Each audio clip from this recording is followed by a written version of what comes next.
మరి ఎన్ఎస్యుఐ పాత్ర ఏంది ఎన్నికల్లో? ఎన్ఎస్యుఐ ఏం చేయాలి?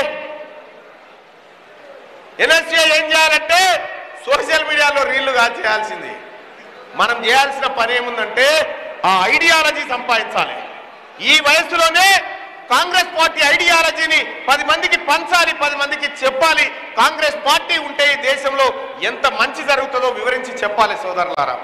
రేపొద్దుగాల ఈ భువనగిరి పార్లమెంటు నియోజకవర్గంలో అన్ని నియోజకవర్గాల నుంచి ఉన్నారు కదా, అసెంబ్లీ నియోజకవర్గాల నుంచి మీరు ప్రతి మండలంలో ఒక జట్టుగా తయారైపోయి మీకు అనుబంధంగా ఎవరెవరు ఉంటారు? స్కూళ్ళు, కాలేజీలు, టీచర్లు, లేకపోతే మీ ట్యూషన్ టీచర్లు వాళ్ళు వీళ్ళు ఉంటారు కదా, వాళ్ళ దగ్గరికి పోయి సార్ మా ఆర్గనైజేషన్ గురించి నేను తెలుసుకున్నా, ఈ ఎన్ఎస్యుఐ ఈ కాంగ్రెస్ పార్టీ దేశానికి అవసరం అని చెప్పండి. అమ్మా నాన్నలకు తాతమ్మలకు పోయి చెప్పండి. ఇక చాలా మంది ఉంటారు నరేంద్ర మోడీ గారు, వాళ్ళు ఎందుకు ఎగురుతారో ఎవరికి తెలియదు, ఏ ఐడియాలజీ ఉండదు వాళ్ళకి. మీరు పోయి చెప్పండి ఏమంటున్నాడు నరేంద్ర మోడీ గారు, ముస్లింలకు ఇచ్చిన 4% రిజర్వేషన్ తీసేస్తారట. తీసేవాళ్ళకి ఇస్తారట, బీసీలకు ఇస్తారట. బీసీలకు ఆల్రెడీ 27 ఉంది, ఈ 4 ఇస్తే 31 అవుతుంది.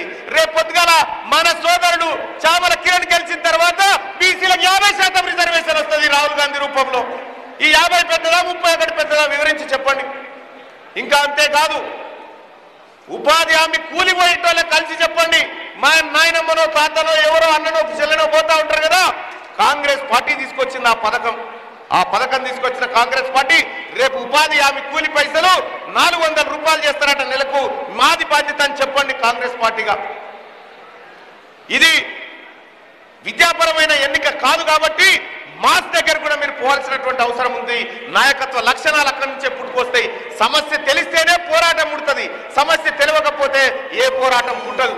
అందుకోసమే ఎన్ఎస్యుఐ కార్యకర్తలంటే ఈ దేశంలో అత్యంత గొప్ప వీర సైనికులుగా ఉన్నారు. ముఖ్యంగా బల్మూర్ వెంకట్కి నేను హ్యాట్సాప్ చేస్తా. ఎందుకంటే ఎన్ఎస్యుఐని మరోసారి జీవం పోసి మొక్క లెక్క పెంచుకుంటూ ఇప్పుడు ఒక వృక్షం చేసిండు. కాబట్టి కాంగ్రెస్ అధిష్టానం గుర్తించి ఎన్ఎస్యుఐలో ఉన్నటువంటి లీడర్ ఎమ్మెల్సీగా ఉండాలి అని చెప్పి ఆయన గుర్తింపునిచ్చింది.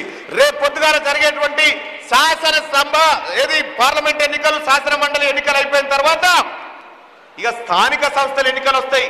సర్పంచులు, వార్డు మెంబర్లు, ఎంపీటీసీలు, జెడ్పీటీసీలు ఇవన్నీ వస్తాయి. మీకున్న అవకాశం ఎవరికి లేరు. మీరు చదువుకునే టైం కాదు ఇది.